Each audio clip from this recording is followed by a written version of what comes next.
But ಈ wild life crime ಅಂತ ನೋಡಿದಾಗ what sort of crimes are happening, ಯಾವ ರೀತಿ ಕ್ರೈಮ್ಗಳು ಆಗ್ತಾ ಇದೆ? ಅಂದ್ರೆ ನಾವಂತೀವಿ ಲಾನ ಇಂಪೋಸ್ ಮಾಡ್ತಾ ಇದೀವಿ, ಸ್ಟ್ರಿಕ್ಟ್ ಇದೆ ಅಂತ. ನಾವು ಇಲ್ಲಿ ಒಂದು ಬಾರ್ಡರ್ ಲೈನ್, ನಾವೊಂದು ಬೇಲಿ ದಾಟ್ ಹೋಗ್ಬೇಕಂದ್ರೂ 4 ಜನ ಬಂದಲ್ಲಿ ನಿಂತ್ಕೊಂಡು ಕೇಳ್ತಾರೆ.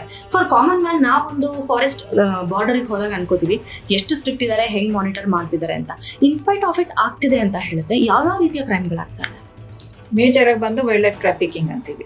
Trafficking is transporting, transferring, exporting, importing, possessing, processing, trading. ಇದನ್ನ ಇಲ್ಲಿಗಲ್ ಆಗಿ ಮಾಡ್ತಾರೆ. ಎಲ್ಲದಕ್ಕೂ ಒಂದು ರೀತಿ ನೀತಿ, ಒಂದು ವೇ ಇದೆ, ನೋ ಡೌಟ್. ಮಾಡ್ಲೇಬಾರ್ದು ಅಂತಲ್ಲ. Certain by products of the forest is accessible through regulations. ಈಗ ಸ್ಯಾಂಡಲ್ವುಡ್ ಆಗ್ಬೋದು ಅಲ್ವಾ, ಮೈಸೂರು ಸ್ಯಾಂಡಲ್ವುಡ್ಗೆ ಅದರದೇ ಆದ ಒಂದು ಸೋರ್ಸ್ ಇದೆ, ಅಲ್ಲಿ ಮ್ಯಾನುಫ್ಯಾಕ್ಚರ್ ಮಾಡ್ತಾರೆ, ಅಲ್ಲಿ ಲೈಸೆನ್ಸ್ಡ್ ಆಗಿ ಕೊಡ್ತಾರೆ. ಈಗ ಲೆದರ್ ಅಂತ ಹೋದಾಗ ಲೆದರ್ ಇಂಡಸ್ಟ್ರಿಗೂ ಪರ್ಮಿಟ್ ಇದೆ, ಫರ್ಗೂ ಪರ್ಮಿಟ್ ಇದೆ, ಸರ್ಟನ್ ಬೈ ಪ್ರಾಡಕ್ಟ್ಸ್ಗೆ ಪರ್ಮಿಟ್ ಇದೆ. ಬಟ್ ಯಾವುದಕ್ಕಿಲ್ಲ, which are endangered. So wildlife trafficking ಅಲ್ಲಿ around 12,000 species are affected.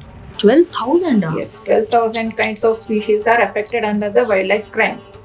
So wildlife trafficking ನಲ್ಲಿ ಬರುತ್ತೆ poaching ಅಂತ ಬರುತ್ತೆ. Poaching is hunting or killing for commercial purpose. So hunting ಅಂತ ಹೋದಾಗ ಮೇನ್ ಆಗಿ ಫುಡ್ಗೆ ಅಂತ ಬರುತ್ತೆ.